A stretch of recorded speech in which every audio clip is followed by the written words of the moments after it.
Cet homme est décédé et il a fait un discours au procès de son meurtrier.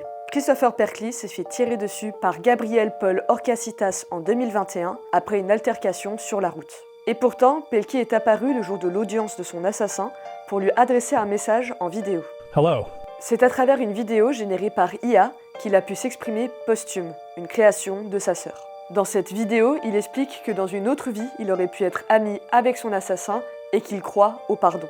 Le juge a été très touché par cette vidéo, expliquant qu'il la trouvait authentique et que ça reflétait bien ce qu'on lui avait décrit de la victime.